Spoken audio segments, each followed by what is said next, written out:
Bismillahirrahmanirrahim. Assalamualaikum warahmatullahi wabarakatuh. Pendidikan Islam tahun 4, bidang adab. Tajuk pelajaran kita hari ini ialah Jiran Sepakat Membawa Berkat.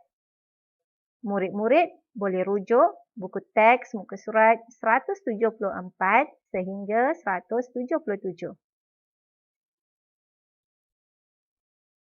Mari kita lihat pengertian jiran. Jiran ialah orang yang tinggal berhampiran dengan rumah seseorang dan disebut juga tetangga. Dalil berkenaan jiran ialah an Abi Hurairah radhiyallahu anhu anna Rasulullah sallallahu alaihi wasallam qala man kana yu'minu billahi wal yawmil akhir fala yu'zi jarahu. Rawahul Bukhari wa Muslim. Maksudnya, daripada Abu Hurairah radhiyallahu anhu bahawa Rasulullah sallallahu alaihi wasallam bersabda, sesiapa yang beriman dengan Allah dan hari akhirat, maka janganlah menyakiti jirannya. Diriwayatkan oleh Bukhari dan Muslim. Berdasarkan hadis yang Ustazah bacakan, seseorang Muslim wajib beradab dengan jirannya tanpa mengira agama dan bangsa. Bahkan, menyakiti mereka hukumnya haram dan berdosa.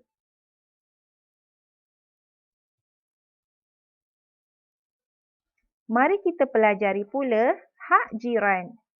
Hak jiran dibahagikan kepada 3, iaitu yang pertama, perbuatan, yang kedua, percakapan, yang ketiga, emosi. Kita lihat hak jiran yang pertama, iaitu perbuatan. Yang pertama, menghormati adat, budaya dan agama masing-masing. Yang kedua, tidak menyakiti jiran. Yang ketiga, menziarahi jiran ketika sakit.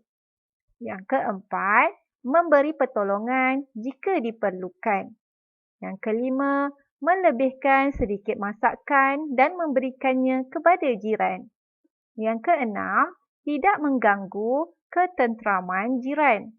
Dan yang ketujuh, saling memaafkan kesalahan dan bertolak ansur.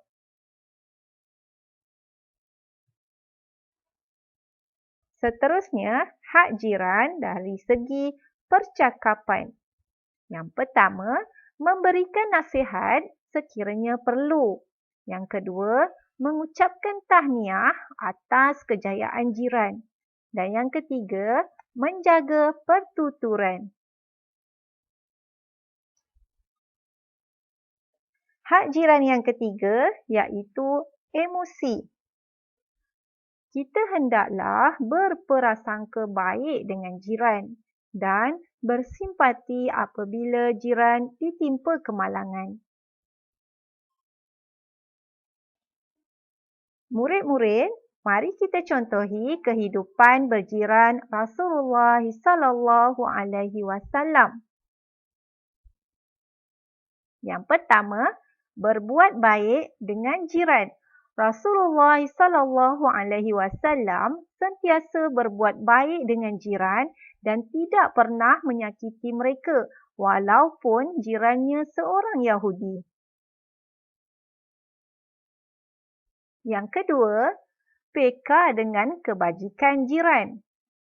Apabila memasak makanan, Rasulullah sallallahu alaihi wasallam menggalakkan kita memberikan sedikit makanan kepada jiran, terutamanya apabila berlaku kematian dan musibah. Rasulullah sallallahu alaihi wasallam melarang kita membiarkan jiran berada dalam kelaparan sedangkan kita kekenyangan. Yang ketiga, menghargai jiran. Rasulullah sallallahu alaihi wasallam berpesan agar kita kerap memberikan hadiah kepada jiran dan mendahulukan jiran yang berdekatan. Rasulullah sallallahu alaihi wasallam juga menegah kita meremehkan pemberian jiran walaupun kurang bernilai.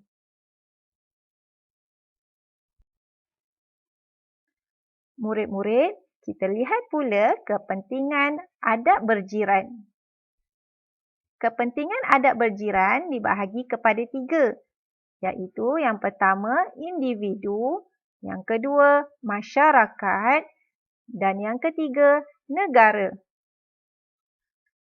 Kepentingan adab berjiran kepada individu, yang pertama mendapat pahala dan keredaan Allah.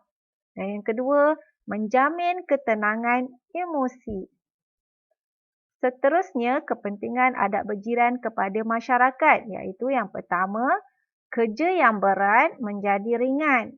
Yang kedua, hidup damai dan harmoni. Yang ketiga, gejala negatif dapat dibenteras.